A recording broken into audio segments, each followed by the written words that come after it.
বাবা, তুমি কি পাগল হয়ে গেছো? আমার থেকে 12 বছরের ছোট একটা মেয়েকে আমি কিভাবে বিয়ে করব?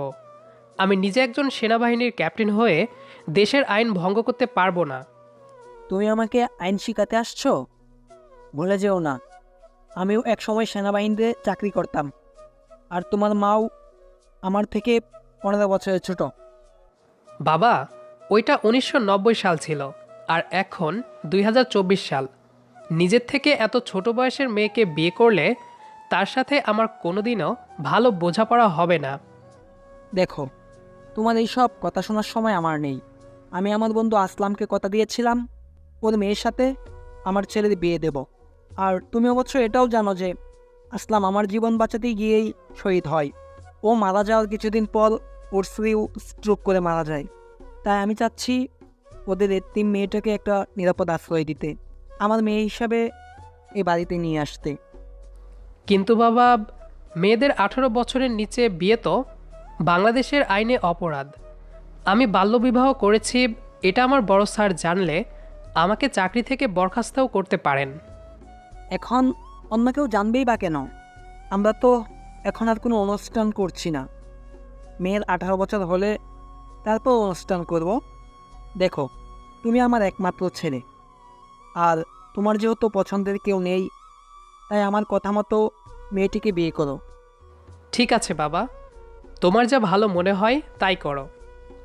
আসিফ আহমেদ, বয়স 28, সেনাবাহিনীর একজন ক্যাপ্টেন, বাবা মায়ের একমাত্র ছেলে, খুবই শান্ত প্রকৃতির, তবে খুবই বিচক্ষণ। এই রুমে এইদিকে আয় তো। কি হয়েছে ফুপু? এই ধর, এই শাড়িটা পইরা আয়। আজকে ঢাকা থেকে পাত্রপক্ষ তোরে দেখতে আইবো। কিন্তু ফুপু, হঠাৎ করে তুমি আমার বিয়ে দিতে চাচ্ছ কেন? আরে হঠাৎ না, তোর বাপেই পোলার লগেই তোর বিয়ে ঠিক কইরা গেছিল। এখন পোলার পরিবার চাইতেছে তোরে হেগো বাড়ির বউ কইরা নিতে। কিন্তু ফুপু, আমার বিয়ে হয়ে গেলে তোমাকে কে দেখবে? আমি বিয়ে করব না ফুপু। ধ্যাত, কি যে কস না, আমি নিজেই হইলাম ক্যান্সারের রোগী। আজ আসি তো কাল নাই। আমি মইরা গেলে তোর কি হইব? তাই আমি চাইতেছি তোর একটা গতি কইরা দিতে, তাহলে আমি মইরাও নিশ্চিন্ত হমু। জামা শাড়ি খান পইরায়, পোলাই সেনাবাহিনীতে অনেক বড় পোস্টে চাকরি করে। তুই অনেক সুখী হবি মা। রুমি আক্তার, বয়স 16, এবার এসএসসি পাশ করেছে। প্রায় 5 বছর আগে বাবা মাকে হারিয়েছে। তারপর এক নিঃসন্তান ফুপুর কাছেই বড় হয়েছে। কিন্তু হঠাৎ করে তার ফুপুর ক্যান্সার ধরা পড়েছে, আর এই জন্যই তার ফুপু তড়িঘড়ি করে তার বিয়ের ব্যবস্থা করছে। আসরের আজান শেষ হতেই আজাদ সাহেব তার ছেলে আসিফ আর তার স্ত্রী নুরবানুকে নিয়ে সাহেলা বেগমের বাড়িতে উপস্থিত হলো। সাহেলা বেগম তার যথাসাধ্য দিয়ে তাদের আদর যত্ন করার চেষ্টা করছে। নাস্তার পর্ব শেষ হতেই চায়ের ট্রে হাতে রুমিকে তাদের সামনে আনা হলো। রুমি খুব নার্ভাস হয়ে যাচ্ছিল, তাই তো তার হাতে থাকা চায়ের ট্রে কাঁপছিল। বিষয়টা বাকি সবার নজরে না পড়লেও আসিফের নজরে ঠিকই পড়ল। আজাদ সাহেবের স্ত্রী নুরবানু তাকে সাধারণ কিছু জিজ্ঞেস করল। তারপর আসিফ আর রুমিকে আলাদা কথা বলতে বারান্দায় পাঠানো হলো। আসিফ প্রথমে কি জিজ্ঞেস করবে তা খুঁজে পেল না, আর রুমি মাথা নিচু করে দাঁড়িয়ে আছে। পরিস্থিতি স্বাভাবিক করতে আসিফ বলে উঠল, আপনি তখন চায়ের ট্রে হাতে নিয়ে ওইভাবে কাঁপছিলেন কেন? রুমি এতক্ষণে আসিফের দিকে মাথা তুলে তাকালো।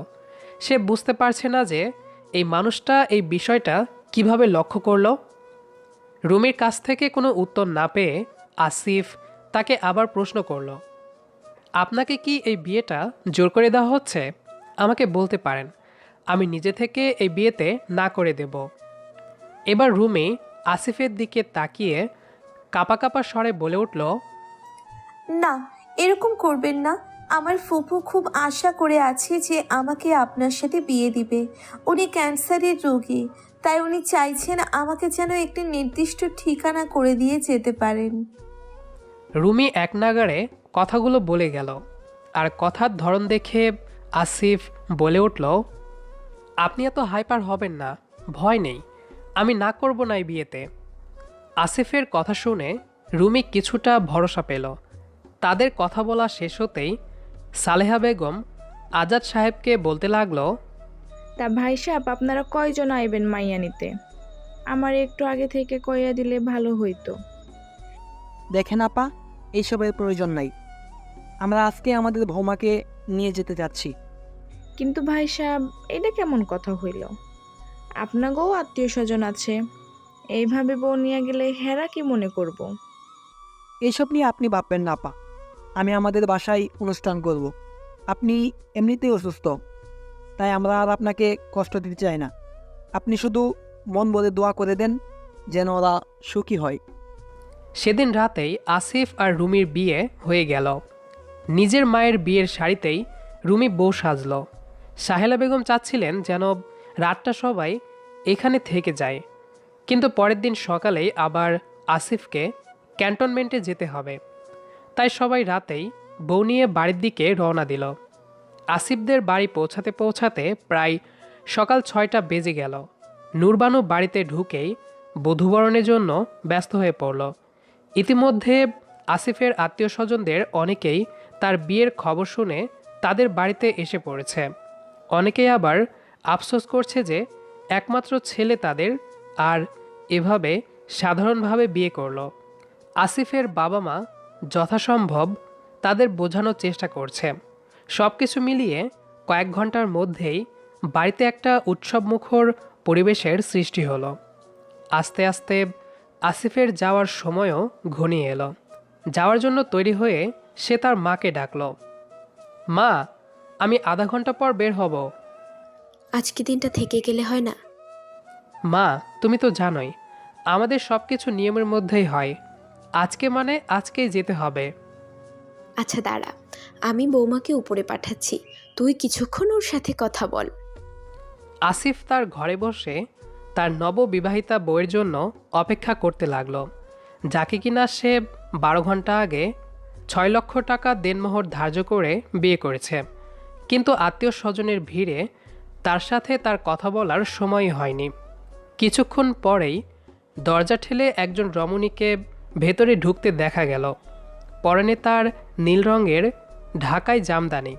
তাকে দেখে যেন আসিফের পরিণীতা উপন্যাসের চারুলতার কথা মনে পড়ে গেল। অবশ্য রুমিও তো এখন তার পরিণীতা। রুমি এসে তার থেকে ঠিক 3 হাত দূরে বসল। তাদের দুজনের মাঝখানে দূরত্ব দেখে মনে হচ্ছে যেন তাদের মাঝখানে ভারত পাকিস্তানের সীমানা রয়েছে। তাই তো এত দূরে দূরে তাদের অবস্থান।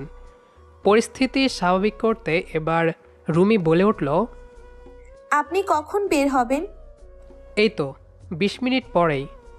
তুমি সকালে খেয়েছো? হ্যাঁ।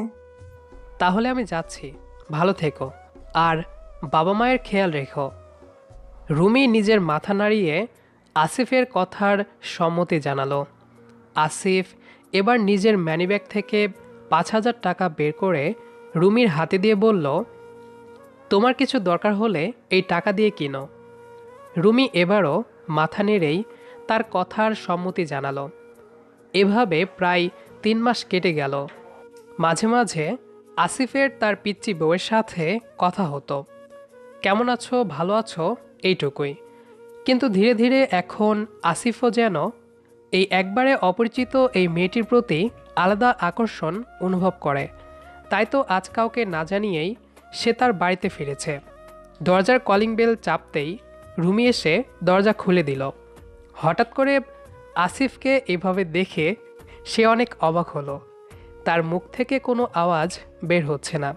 সেও এতদিন যাবৎ অপেক্ষা করেছে যে কবে আসিফ বাড়ি ফিরবে। সেও এই মানুষটার প্রতি অনেক দুর্বল হয়ে পড়েছে।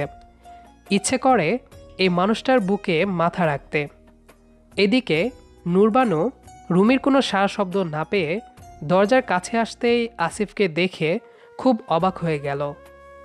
আরে বাবা, তুই এবার যে না বলেই চলে এলি। চিন্তা করলাম তোমাদের সবাইকে সারপ্রাইজ দেই। আমাদের সবাইকে না, কোনো স্পেশাল কাউকে? ধ্যাত মা, কি যে বলো। তাড়াতাড়ি খাবার দাও, তোমার হাতের খাবার অনেক মিস করেছি আমি। যা, তুই ফ্রেশ হয়ে নে, আমি টেবিলে খাবার দিচ্ছি। নুরবানও রান্নাঘরের দিকে যেতে নিলে রুমিও তার শাশুড়ি পেছনে পেছনে রান্নাঘরে যেতে নেয়। কিন্তু এর মধ্যেই আসিফ বলে ওঠে, রুমি, তুমি আমার সাথে একটু উপরে আসো তো।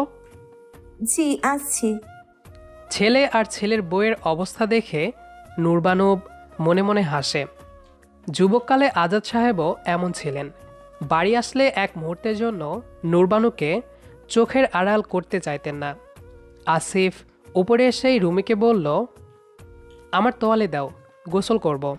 আর তুমি আমাকে নিচ থেকে কল দাও না কেন? প্রতিবার আমাকে খুঁজতে হয় তোমাকে। আসিফের কথা শুনে রুমি বারবার তোতলাতে থাকে। আসিফ এবার বিরক্ত স্বরে বলল, এত জড়তা না রেখে কি বলতে চাও বলে ফেলো। আমার তো নিজের কোনো পার্সোনাল ফোন নেই, আর মায়ের কাছে বারবার ফোন চাইতে লজ্জা করে। আসিফ নিজেও তো আগে ভাবেনি রুমির তো নিজের কোনো ফোন নেই। বারবার শ্বশুর শাশুড়ির কাছ থেকে ফোন চেয়ে নিতে লজ্জা লাগবে, এটাই তো স্বাভাবিক। এবার সে নরম স্বরে বলল, আচ্ছা, আজ তৈরি হয়ে থেকো, বিশ্রাম নিয়ে তোমাকে নিয়ে বের হব, তোমাকে একটা ফোন কিনে দেব। ঠিক আছে। দুপুরের খাবার পরে আসিফ রুমিকে নিয়ে বসুন্ধরা শপিং মলে গেল। সেখান থেকে সে প্রথমে রুমির জন্য একটি ফোন কিনল। তারপর একে একে রুমির জন্য 5 সেট সালোয়ার কামিজ, 3টা শাড়ি, 2 জোড়া জুতো আর কিছু কসমেটিক্স কিনল। যদিও রুমি বারবার না করছিল, কিন্তু আসিফ নিজেই জোর করে রুমির জন্য এসব কিনল। কেনাকাটা শেষ করে তারা একটা ফুড কোর্টে গিয়ে বসল। সেখানে দুজনের জন্য নান আর তন্দুরি চিকেন অর্ডার করলো। খাওয়া শেষে তারা দুজনে আবার বাসার উদ্দেশ্যে রওনা দিল। বাসায় পৌঁছে রুমি তার সব শপিং শাশুড়িকে দেখাতে লাগলো। আসিফ তার বাবা মায়ের জন্যও কিছু গিফট কিনেছিল, সেগুলোও তাদের দিল। শাশুড়িকে সব দেখিয়ে রুমি রুমে ফিরে দেখল আসিফ বেডে শুয়ে আছে। আসিফ রুমিকে রুমে আসতে দেখে বলল, আজকে যে শাড়িগুলো কিনেছি ওর মধ্যে যে পিঙ্ক কালারের শাড়িটা আছে ওইটা আজ রাতে পরো তো। আসিফের বলা কথা শুনে রুমির হার্টবিট যেন আরও দ্রুত চলতে লাগলো। আসিফ কি তাকে তার কাছাকাছি আসার ইঙ্গিত দিচ্ছে? তার জন্য কি রাতে শাড়ি পরতে বলেছে? তবে নিজের মনে মনে এত কিছু ভাবলেও আসিফকে আর কিছু মুখ ফুটে বলল না। রাতে আসিফ রুমে ফিরতেই দেখল রুমি পিঙ্ক কালারের শাড়িটা পরে বিছানায় বসে আছে। তাকে দেখে আসিফের মনে হলো দুনিয়ার সবচেয়ে সুন্দর মেয়ে তার সামনে চলে এসেছে। এর চেয়ে রূপবতী মেয়ে সে আগে কখনো দেখেনি। তাকে দেখে তার আশেপাশে সব কিছু মনে হয় থমকে গিয়েছে। নিজেকে সামলে নিয়ে আসিফ ধীরে ধীরে রুমির পাশে এসে বসল। সে ধীরে ধীরে রুমির হাতটি ধরল। জীবনে প্রথম কোনো পুরুষের স্পর্শ পেয়ে রুমির শরীর যেন শিউরে উঠল। আসিফ তাকে বলতে লাগলো, রুমি, সত্যি বলতে আজ পর্যন্ত কখনো কাউকে এত ভালো লাগেনি আমার।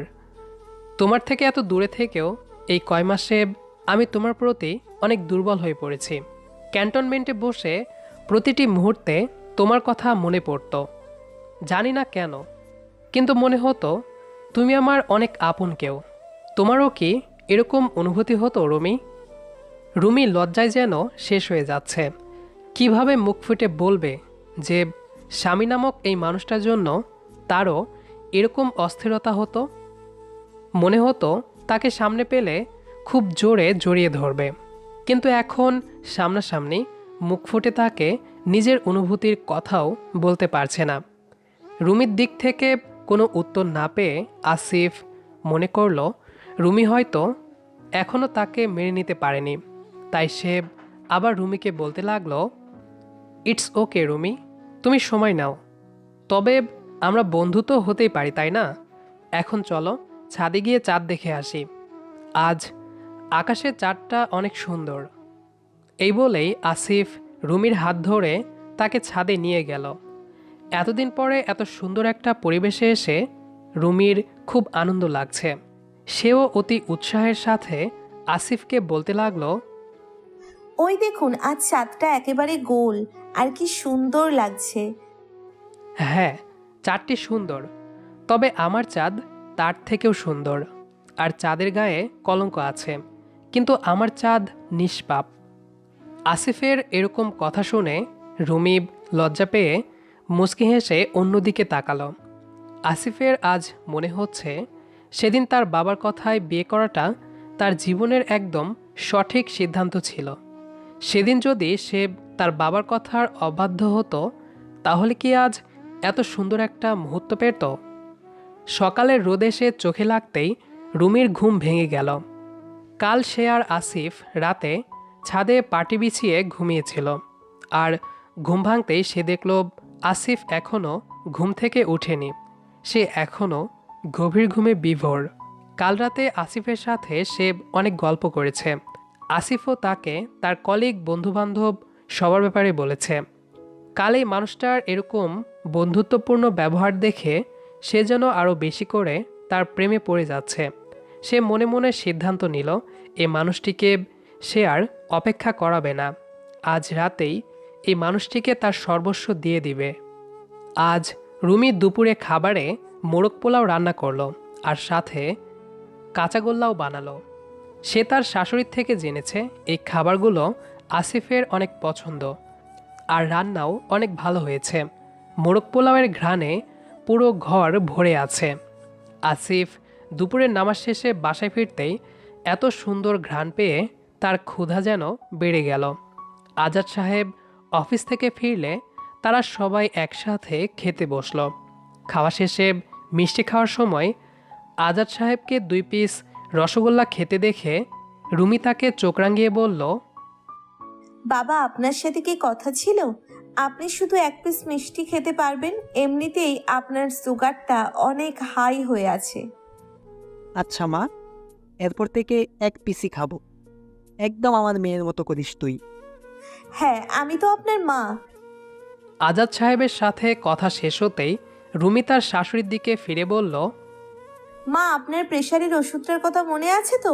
রুমে গিয়ে খেয়ে নেবেন। কিন্তু প্রেশারের ঔষধ তো কাল রাতেই শেষ হয়ে গিয়েছে। মা, আমি সকালেই আব্দুল কাকাকে বলে ঔষধ আনিয়ে রেখেছি।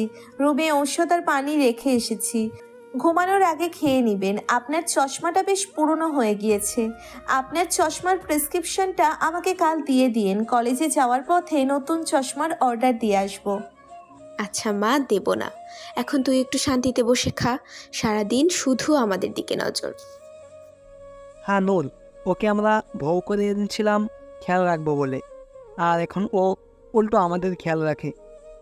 নিজের বাবা মায়ের প্রতি রুমির এরকম ভালোবাসা দেখে আসিফ অনেক বেশি অবাক হলো। তার এই পিচ্চি বউটা তার বাবা মায়ের এত খেয়াল রাখে। কই, এখন পর্যন্ত সে তো তার বাবা মায়ের এত খেয়াল রাখতে পারেনি। সত্যি সে অনেক ভাগ্যবান, তাই তো রুমির মতো একজন স্ত্রী পেয়েছে। আসিফ আজ একটু রাত করেই বাড়ি ফিরেছে। বন্ধুদের সাথে দেখা করতে গিয়েছিল। রাতে বন্ধুদের সাথে ডিনার করেছে, যদিও আগেই রুমিকে ফোন দিয়ে জানিয়ে দিয়েছিল। তা না হলে রুমি তার জন্য না খেয়ে অপেক্ষা করত। সে মনে করেছিল রুমি হয়তো এতক্ষণে ঘুমিয়ে পড়েছে, কিন্তু সে তার রুমের সামনে আসতেই দেখতে পেল তার রুমের লাইট জ্বলছে। দরজা ঠেলে ভেতরে প্রবেশ করতেই সে দেখতে পেল রুমি বিছানায় লাল শাড়ি পরে বসে আছে। রুমিকে দেখতে একদম নতুন বইয়ের মতো লাগছে। রুমি বিছানা থেকে নেমে এসে তাকে সালাম করলো। আসিফ বুঝতে পারল যে রুমি হয়তো তাকে মেনে নিয়েছে। তারপরও সে রুমিকে খেপানোর জন্য বলল, কি হলো, হঠাৎ করে যে শাড়ি পরেছ? ও আচ্ছা, তুমি কি কোনো বিয়েতে গিয়েছিলে বাবা মায়ের সাথে? যাও, ফ্রেশ হয়ে এসো, ঘুমাবো। রুমি সত্যি সত্যি আসিফের ওপর ক্ষেপে গেল। এতক্ষণ সময় লাগিয়ে সে আসিফের জন্য সেজেছে, আর আসিফ কিনা তাকে কোনো পাত্তাই দিল না। তাই সে বলল, হ্যাঁ, বিয়েতে গিয়েছিলাম, এখনই শাড়িটাকে চেঞ্জ করতে যাচ্ছি। এই বলে যেই না রুমি ওয়াশরুমে যেতে নিবে, তখনই আসিফ তাকে পেছন থেকে জড়িয়ে ধরল। সে তাকে নিচু স্বরে বলতে লাগলো, বাব্বাহ, আমার পিচ্চি বউটার এত বেশি রাগ। যে একবার বলতেই শাড়ি চেঞ্জ করতে চলে যাচ্ছে? তো রাগ করবো না? আমি তো কম সুন্দর, তাই তো আমার স্বামী আমার দিকে ঠিকমতো তাকায় না। তাই নাকি ম্যাডাম? এই বলেই আসিফ রুমিকে জড়িয়ে ধরল, আর ধীরে ধীরে তারা একে অপরের ভালোবাসায় সিক্ত হতে লাগলো। আমাদের আজকের গল্পটি আপনার কাছে কেমন লেগেছে সেটি অবশ্যই কমেন্ট করে জানাবেন। দেখা হবে আবারও নতুন কোনো গল্প নিয়ে। সেই পর্যন্ত আমাদের সাথেই থাকবেন। পুরো গল্পটি শোনার জন্য অসংখ্য ধন্যবাদ।